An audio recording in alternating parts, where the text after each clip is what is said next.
कृष्णा। हम श्रीमद् भगवद गीता के 11वें अध्याय विराट रूप, इसके श्लोक संख्या 34 और 35 को भी आज पढ़ने का प्रयास करेंगे। उससे पूर्व हम श्रीमद् भगवद गीता के महात्म्य से एक श्लोक का श्रवण कर रहे हैं। गीता अध्ययनशीलस्य प्राणायाम परस्य च नैव सन्ति हि पापानि पूर्वजन्म कृतानि च। यदि कोई भगवद गीता को निष्ठा तथा गंभीरता के साथ पढ़ता है तो भगवान की कृपा से उसके सारे पूर्व दुष्कर्मों के फलों का उस पर कोई प्रभाव नहीं पड़ता। कितना बड़ा आशीर्वाद है ये।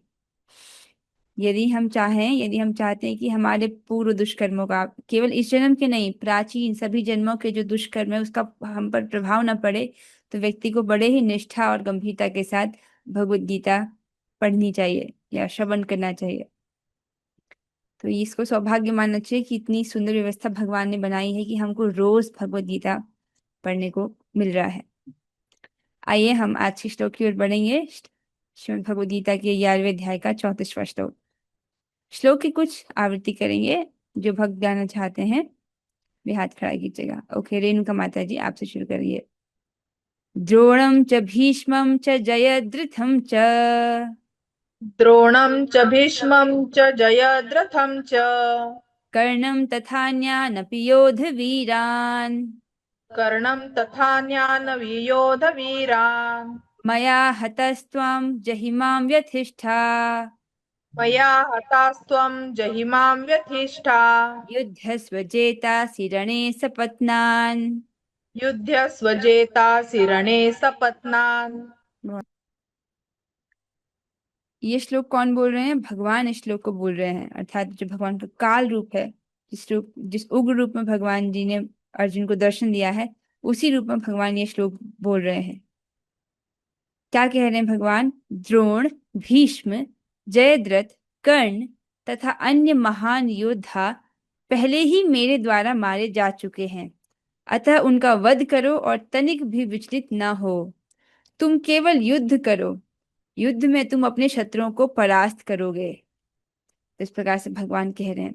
पिछले श्लोक में भी भगवान ने कहा था कि तुम निमित्त मात्र भव सव्यसाची, हे सव्यसाची तुम केवल निमित्त मात्र हो सकते हो।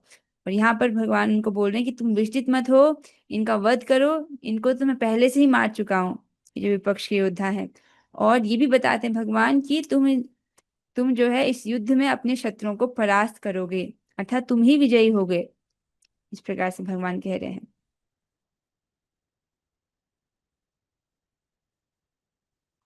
मया मेरे द्वारा हतान पूर्व ही विनाश प्राप्त, द्रोणम च द्रोण का, भीष्मम च भीष्म का, जयद्रथम च जयद्रथ का, कर्णम कर्ण का तथा अन्यान्य तथा अर्थात जो अन्य जो हैं, योद्ध वीरान अपि वीर योद्धाओं का, त्वम जही तुम वध करो। मेरे द्वारा ये पहले ही इनका विनाश हो चुका है, वध हो चुका है। किसका? द्रोण, भीष्म, कर्ण, जयद्रथ का और बाकी जो अन्य योद्धा है उनका भी। तुम बस इनका वध करो। मां व्यथिष्ठा, व्यथित मत हो। रणे युद्ध में, सपत्नान अर्थात शत्रुओं को, जेतासी युद्धस्व तुम जो है इस युद्ध में अपने शत्रुओं को जीतोगे, अतः युद्धस्व युद्ध करो। तो इस प्रकार से भगवान उनको आदेश दे रहे हैं। द्रोणम च भीष्मम च जयद्रथम च, द्रोण, भीष्म और जयद्रथ और कर्ण तथा अन्यानपि योद्ध वीरान, अन्य जो महान योद्धा हैं, मया हतास्त्वम वो मेरे द्वारा पहले ही मारे जा चुके हैं। त्वम त्वम जहि मां व्यथिष्ठा तुम जो है इनका वध करो और मां व्यथिष्ठा अर्थात व्यथित मत हो, विचलित मत हो। युद्धस्व तुम युद्ध करो। जेतासी रणे सपत्ना इस युद्ध में तुम अपने शत्रुओं पर विजय हासिल करोगे, उनको जीतोगे। तो इस प्रकार से भगवान अपने विराट रूप में अर्जुन जी को कह रहे हैं। अपने गंभीर स्वर में आप इमेजिन कर सकते हो, भगवान अपने इस विराट रूप से गंभीर स्वर में अर्जुन को इस प्रकार से कह रहे हैं। तो महाभारत के युद्ध में जब अभिमन्यु की वीर गति हो जाती है, अभिमन्यु को 8-8 योद्धा घेर करके जब उनका वध कर देते हैं अभिमन्यु का, तब अर्जुन जी ये प्रतिज्ञा लेते हैं। क्या प्रतिज्ञा लेते हैं? कि आज शाम तक मैं जयद्रथ का वध कर दूंगा। इस प्रकार से वो प्रतिज्ञा लेते हैं। अब आप स्वयं देखिए, जयद्रथ की प्रोटेक्शन के लिए कौरव सेना के कितने सारे योद्धा लगे हुए हैं। भीष्म है, द्रोण है, बाकी बड़े बड़े योद्धा हैं कौरव सेना में जो जयद्रथ की प्रोटेक्शन करने के लिए खड़े हैं। और अर्जुन जी इस प्रकार की प्रतिज्ञा ले लेते हैं कि अगर मैं इनको नहीं मार पाया शाम तक, तो मैं खुद क्या कर लूंगा, मैं अग्नि में प्रवेश कर जाऊंगा। आप समझ रहे हैं? तो ये कितनी खतरनाक प्रतिज्ञा थी। इसका मतलब क्या है कि अगर आप ध्यान से सोच रहे हैं, इसका मतलब क्या है कि जयद्रथ तो मारा नहीं जाएगा और अर्जुन को अग्नि में प्रवेश करना पड़ेगा। इस प्रतिज्ञा को सुनकर दुर्योधन बड़ा प्रसन्न होता है और वो इतनी बड़ी सारी की सारी सेना लगा देता है जयद्रथ की प्रोटेक्शन के लिए। तो इस प्रकार से अर्जुन ये प्रतिज्ञा ले लेते हैं। फिर भी भगवान की इच्छा थी कि जयद्रथ मारा जाए। यहाँ पर देखिए, मैं पहले ही जयद्रथ को मार, देखो द्रोण भीष्म जयद्रथ जैसा जो बड़ा योद्धा था वो भी भगवान के द्वारा पहले ही मारे जा चुके हैं। तो यद्यपि आज जो दुर्योधन है जयद्रथ की प्रोटेक्शन के लिए, उसकी सुरक्षा के लिए बाकी सब योद्धाओं को उनके लगाता है, फिर भी जयद्रथ बच नहीं पाता है। भगवान की ऐसी योजना होती है कि ये जयद्रथ है, ये भी मारा जाता है। अर्जुन जी अपनी प्रतिज्ञा में सफल होते हैं। आप समझ रहे हैं? तो अगर भगवान योजना बना लें तब वो होकर ही रहता है, क्योंकि भगवान सत्य संकल्प है। दुर्योधन ने भले ही इतनी बड़ी सेना खड़ी कर दी थी जयद्रथ के आगे ताकि अर्जुन उनको ना मार पाए, फिर भी भगवान की योजना से जयद्रथ जो है वो मारा ही जाता है। आइए तात्पर्य की ओर बढ़ेंगे। अनुवाद और तात्पर्य कृष्ण कृपा मूर्ति श्री श्रीमद एसी भक्ति वेदांत स्वामी प्रभुपाद द्वारा। बहुत सुंदर तात्पर्य है। प्रभुपाद जी समझा रहे हैं कि प्रत्येक योजना भगवान द्वारा बनती है, किंतु वे अपने भक्तों पर इतने कृपालु रहते हैं कि जो भक्त उनकी इच्छानुसार उनकी योजना का पालन करते हैं, उन्हें ही वे उसका श्रेय देते हैं। बहुत सुंदर है ये। तो योजना भगवान बनाते हैं, लेकिन जब भक्त उनकी योजना के अनुसार उनकी इच्छा अनुसार कार्य करते हैं, तब भगवान इसका श्रेय अपने भक्तों को प्रदान कर देते हैं। इससे मुझे नर नारायण और एक मार्कंडेय ऋषि के बीच में हुआ संवाद स्मरण हो रहा है। मार्कंडेय ऋषि उनसे कहते हैं कि आप परमात्मा के रूप में जीवात्मा के हृदय में स्थित रहते हैं और आप ही सारे कार्य कराते हैं, फिर भी भगवान आप जो है श्रेय उस जीवात्मा को देते हैं। आप कितने महान हैं। इस प्रकार से बहुत सुंदर सुंदर प्रार्थना वो करते हैं। तो योजना तो भगवान बनाते हैं, लेकिन जब हम भगवान की योजना के अनुसार उनकी इच्छा के अनुसार कार्य करते हैं, तब भगवान अपने भक्तों को श्रेय प्रदान करते हैं। जैसे अभी भगवान की योजना है ना कि आप भगवद गीता श्रवण करो, तो आप उनके योजना के अनुसार उनकी इच्छा अनुसार कार्य कर रहे हैं। अतः जीवन को इस प्रकार गतिशील होना चाहिए कि प्रत्येक व्यक्ति कृष्ण भावनामृत में कर्म करे और गुरु के माध्यम से भगवान को जाने। ये बहुत महत्वपूर्ण है। क्या अपने जीवन को इस प्रकार ढालना चाहिए कि व्यक्ति कृष्ण भावनामृत में रहकर कर्म करे, पहली बात, और गुरु के माध्यम से भगवान को जाने। अब इसमें आप समझ रहे हैं ये कृष्ण भावनामृत में कर्म करने का क्या अर्थ है? इसका उत्तर मैं आप लोगों से जानना चाहूंगी। ठीक है, कृष्ण भावनामृत में ये एक ऐसा टॉपिक है जिसको हमने बहुत बार डिस्कस किया है, इसलिए मैं आप लोगों से सुनना चाहती हूँ कि कृष्ण भावनामृत में कर्म करने का क्या अर्थ है। जिसको पता है वो हाथ खड़ा कर सकता है। और जरूरी नहीं कि आप परफेक्ट उत्तर दो, कोशिश करना सबसे अच्छी बात है। ठीक है, अनीता माता जी आप बताएं। हाँ माता जी, कृष्ण भावना अमृत में कर्म करना मतलब भगवान की प्रसन्नता के लिए सभी कर्म करना। जैसे भगवान को भोग लगा के खाना, कुछ भी ग्रहण करने पे से पहले भगवान को भोग लगाना चाहिए। भगवान की सेवा करना, उनके लिए फूल माला वगैरह बनाना, और और भी बाकी सेवाएं, जो कुछ भी हम जो भी कार्य घर में जो सेवा करते हैं, मतलब यही मान के करना चाहिए कि भगवान के लिए कर रहे हैं हम। जी माता जी, आपने बहुत अच्छा उत्तर दिया है। और भक्त से भी हम सुनना चाहेंगे। महेश पंडित दास प्रभु जी आप बताइए, कृष्ण भावनामृत में कर्म करने का क्या अर्थ है? हरे कृष्ण माता जी। कृष्ण हरे कृष्ण। भावना में कर्म करना है माता जी, तो हम बंधन में नहीं पड़ेंगे माता जी। हम कर्म बंधन में नहीं पड़ेंगे। अन्यथा हम जो भी काम करेंगे तो हमको कर्म बंधन पे पड़ सकते हैं, जैसे कि जन्म मृत्यु जरा व्याधि जी दुख प्रभु जी, दोष आपने बहुत सही अनुदर्श। पॉइंट है आपने सामने रखा है कि कर्म बंधन नहीं लगता ऐसा करने से। ओके, बहुत अच्छा उत्तर है। महाकवि जयदेव दास प्रभु जी आप कुछ बोलना चाहेंगे? कृष्ण भावनामृत में काम करने का मतलब ये है कि हमें 24 घंटे भगवान का स्मरण रखना है और अपनी सारी एक्टिविटी कृष्ण को सेंटर में रख करके करनी है। सुबह जल्दी उठते हैं तो इस भावना से उठना चाहिए कि मुझे जो है अपने नित्य काम करके पूरा करना है और फिर भगवान का भजन करना है, मंगला आरती में जाना है। भगवान के लिए ही मुझे ये ड्रेस पहन करके और भगवान के दर्शन करने के लिए जाना है। सुबह जब हम बाजार जाते हैं, बाजार से फल और सब्जियां लाते हैं, तो इस भावना से लाना है कि ये जो है भगवान के लिए हम ला रहे हैं, इनसे भगवान का भोज बनेगा। जब हम खाना बनाते हैं तो हमारी भावना यही होनी चाहिए कि हम भगवान के लिए भोजन बना रहे हैं, अपने परिवार के या अपने परिवार के अन्य सदस्यों के लिए बना रहे हैं। ये भगवान को, उसके बाद में भगवान का जब भोग बन जाता है तो उसको भगवान को प्रसाद लगाते हैं, भोग लगाते हैं। और भोग भी इसीलिए लगाते हैं कि ताकि जो है पहले भगवान इसको ग्रहण करें और उसके बाद में जो भी उच्छिष्ट मिले उसको हम ग्रहण करें। इसी तरह से जब हम सरकारी नौकरी पे जाते हैं या अपन और कोई भी बिजनेस करते हैं, उसका उद्देश्य भी यह रहता है कि हम जो वहां से जो धन इकट्ठा करके लाएंगे वो भगवान की सेवा में ही लगाएंगे। और जो मेरे फैमिली मेंबर्स हैं वो भी भगवान के भक्त हैं और उनकी जिम्मेदारी भगवान ने मुझे दी है, तो उनकी जिम्मेदारी मुझे पूरी करनी है और मुझे अपने बच्चों को भगवान का भक्त बना करके उनकी सेवा में ही लगाना है। इस तरह से 24 घंटे हमें जो है भगवान को सेंटर में रख के हमारे सारे कार्य करने चाहिए। इस तरह कार्य करने से हमें कोई कम बंधन भी नहीं मिलता है और हमारी भक्ति दिनों दिन उन्नति पे अग्रसर होती है। बहुत बहुत धन्यवाद प्रभु जी, हरि बोल। आपने बहुत सुंदर उत्तर दिया, आपको बहुत बहुत धन्यवाद। सारे पॉइंट्स को कवर किया आपने। अब वापस आते हैं आज की स्लाइड पर।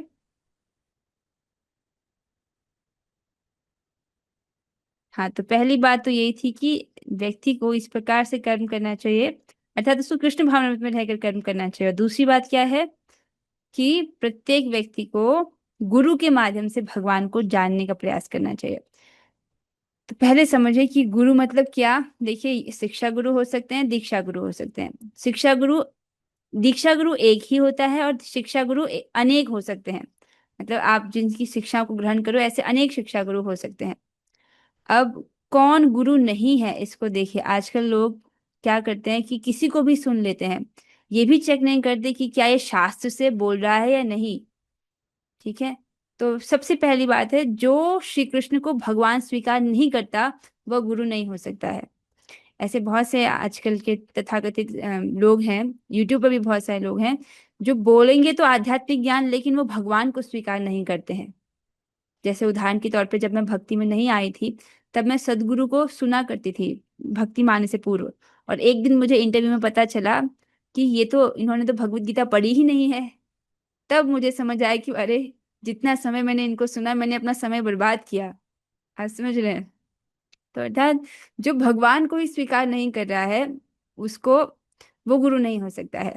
ठीक है, उसी प्रकार से ब्रह्म कुमारीज वाला सिस्टम जो है, ब्रह्म कुमारीज में वो लोग क्या करते हैं, भगवान को निराकार समझते हैं। और मैं भक्ति में आने से पूर्व उनके लेक्चर सुना करती थी, वो इतना मीठा बोलते थे, मीठे बच्चे इस प्रकार से भी संबोधन करते थे।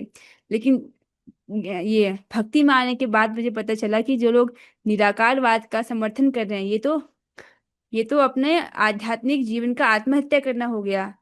समझ रहे? मायावादी भाष्य तो यही है जो भगवान को निराकार समझे, तो उनसे भी बचना बहुत आवश्यक है। तो ऐसा व्यक्ति जो भगवान को स्वीकार नहीं करता, अर्थात कृष्ण को भगवान के रूप में स्वीकार नहीं कर रहा है, वह धर्म की शिक्षा नहीं दे सकता है। ये कहाँ से, ये जो भी बातें लिखी गई हैं यहाँ पर, ये भक्ति रसामृत सिंधु से लिखी गई हैं। आजकल हम इसी टॉपिक को पढ़ रहे हैं अपनी क्लासेस में। तो देखिए, धर्म क्या है? धर्मम तो साक्षात भगवत प्रणीतम। जो असली धार्मिक सिद्धांतों का निर्माण पूर्ण पुरुषोत्तम भगवान द्वारा किया जाता है।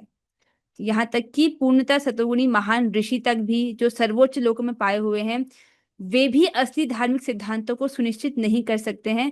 न ही देवतागण, न सिद्धलोक के नाम, जो सिद्धलोक में जो रहते हैं वो भी नहीं कर सकते। असुर भी नहीं, तो सामान्य मनुष्यों, विद्याधरों और चारणों का तो कहना ही क्या। समझ रहे हैं? धर्म क्या है? जो भगवान ने दिया है। और जो व्यक्ति भगवान को ही हटा दे, वो धर्म की शिक्षा कैसे दे सकता है? धर्मम तो साक्षात भगवत प्रणीतम। प्रणीतम अर्थात निर्मित है, भगवान के द्वारा ही धर्म निर्मित है, उन्हीं के द्वारा दिया जाता है। तो जो व्यक्ति शिक्षा तो दे रहा है आध्यात्मिक ज्ञान की, लेकिन कृष्ण को भगवान नहीं स्वीकार कर रहा, भगवान को ही हटा दिया है, ऐसे व्यक्ति से सतर्क होना चाहिए। ठीक है, और आखिरी पॉइंट, जो शास्त्र से नहीं बोलता। आध्यात्मिक विषय ऐसा संबंध विषय है कि लोग, जैसे आप ट्रेन में जाओगे तो लोग आपको आपसे अधिक बोलने वाले मिल जाएंगे, भगवानों के बारे में इतनी चर्चा कर लेंगे। वो ऐसे लोग होंगे जो सबको भगवान मानेंगे, दुर्गा जी भी भगवान है, शिव जी भी भगवान है, गणेश जी भी भगवान है, इस प्रकार की व्याख्या करते हैं, सबको बराबर समझते हैं। लेकिन प्राय प्राय ऐसे लोग जो हैं वो शास्त्र से नहीं बोलते, अपनी मन गढ़ंत बातें करते हैं, तो ऐसे लोग जो हैं वो गुरु नहीं है। ठीक है, तो आप जिसको भी श्रवण करो ये चीजें पहले चेक करना चाहिए कि शास्त्र से बोल रहे हैं कि नहीं बोल रहे हैं। ऐसे ही अंधविश्वास करके नहीं सुनना चाहिए। अब दूसरी बात है, गुरु कौन है? जो शास्त्र से बोले। तो गुरु की 3 योग्यताएं बताई गई हैं भक्ति रसामृत सिंधु में और श्रीमद् भागवतम में। पहला, जो शब्द ब्रह्म में निष्णात है, अर्थात शास्त्रों में जो निष्णात है, अति निपुण है। और दूसरा, जिसे अपरोक्ष अनुभव प्राप्त है। पहला आप समझ आ रहे हैं, उसको शास्त्र में निपुण है, तो शास्त्र से ही जो गुरु होते हैं हमको शास्त्र ही की बात ही बताते हैं। शास्त्र के द्वारा हम भगवान को जानते हैं, तो वो शास्त्र की बात ही हमको बोलते हैं।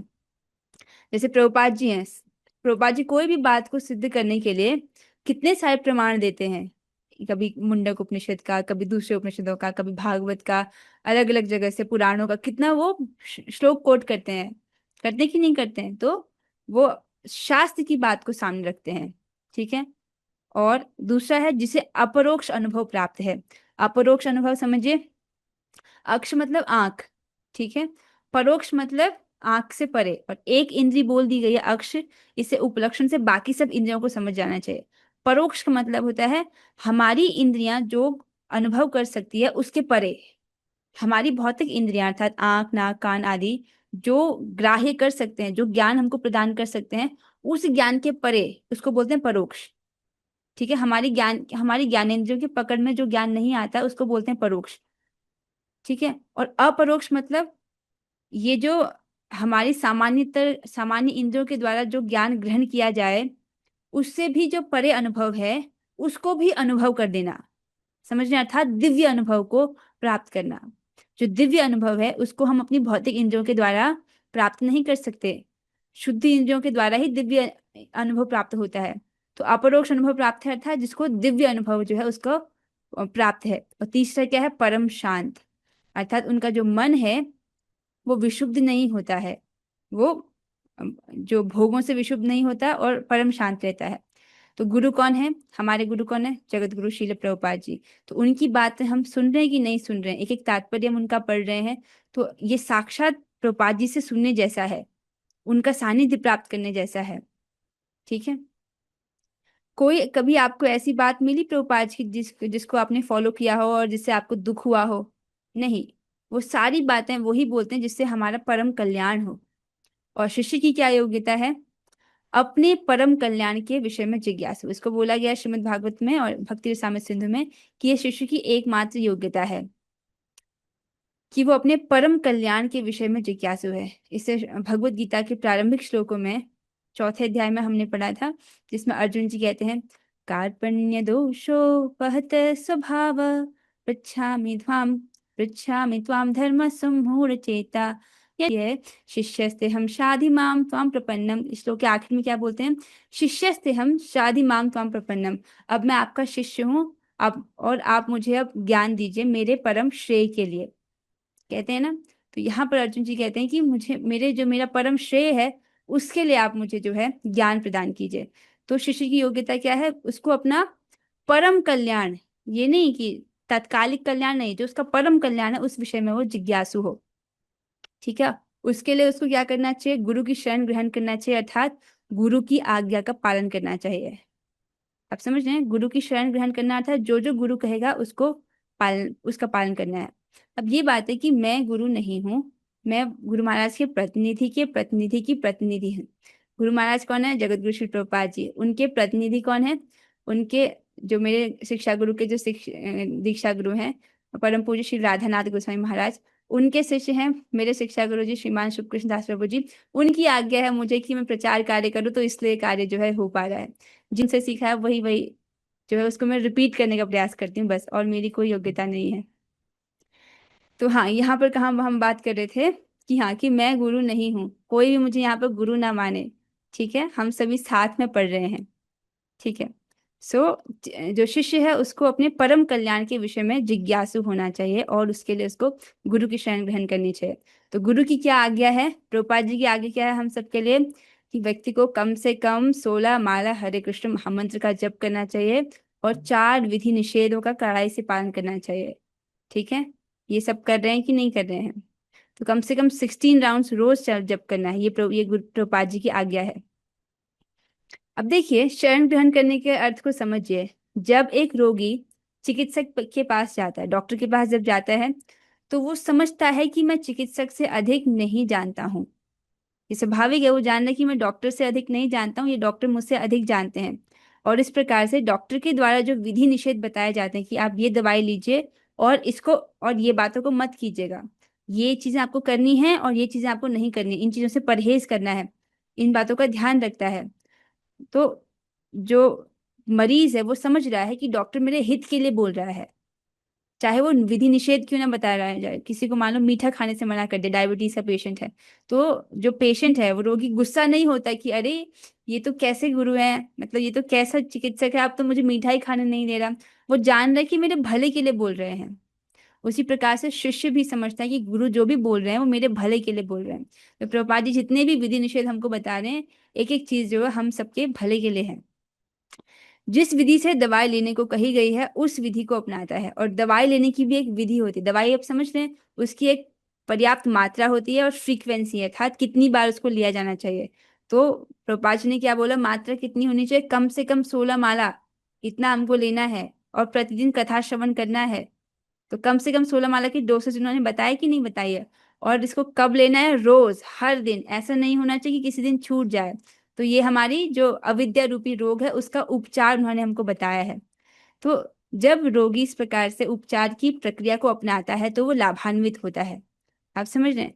तो जब व्यक्ति चिकित्सक के पास जाता है तो वो स्वाभाविक रूप से शरणागत होता है, अर्थात ये जो बोलेंगे उसको मैं करूंगा। अपना वो दिमाग नहीं लगाता है कि मैं डॉक्टर से अधिक नहीं जानता हूँ, उसको वो स्वीकार करता है।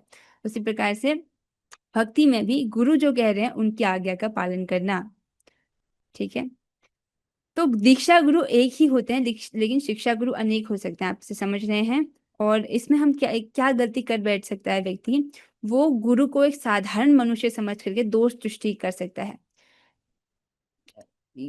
जो ऐसे एक ये सुनने में आया कि एक भक्त ऐसा था जिसने ये देखा कि जगत गुरु श्री प्रभुपाद जी चश्मा पहनते हैं, और ऐसा सुन के उसने उनको छोड़ दिया।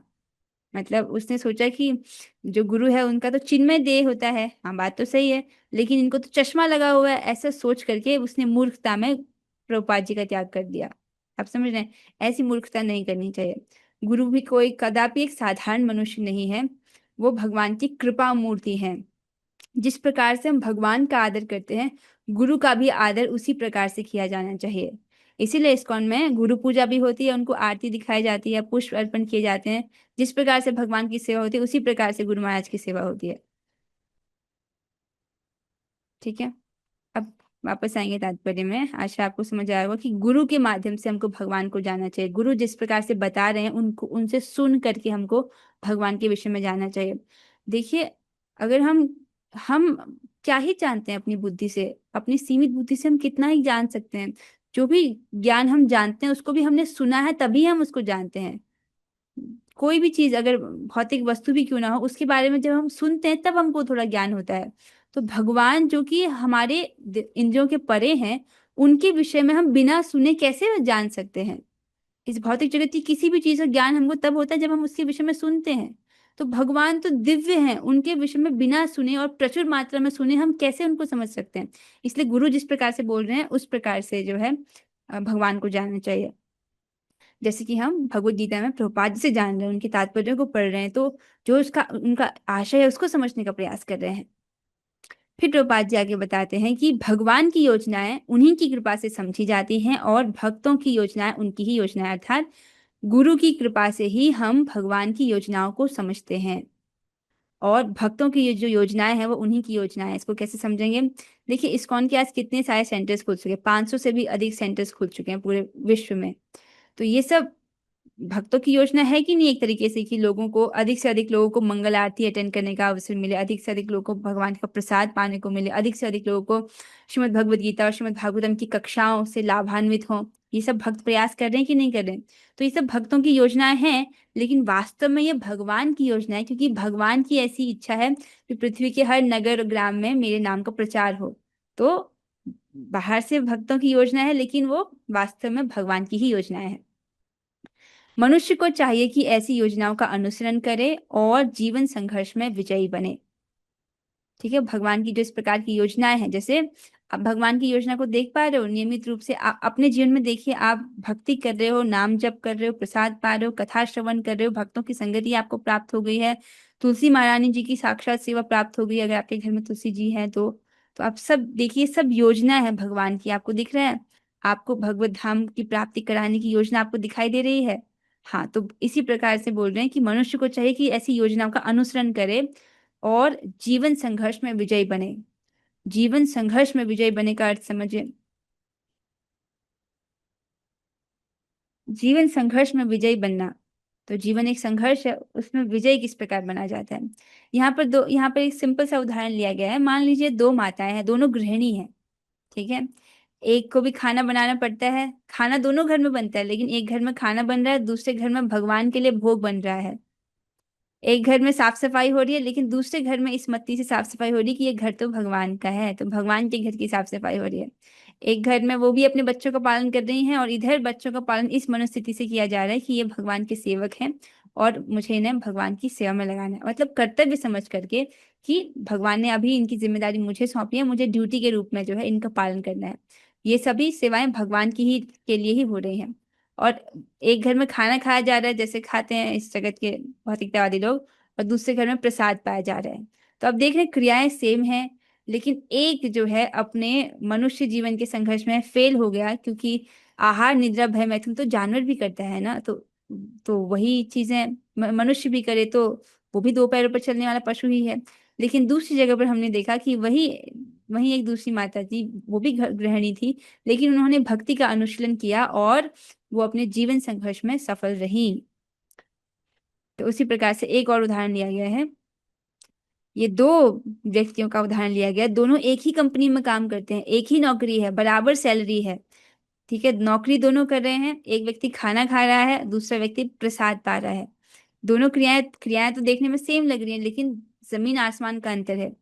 एक व्यक्ति फ्री टाइम में अपने मनोरंजन वाली वीडियोस देखता है, सिनेमा देखता है, मूवी पिक्चर आदि देखता है।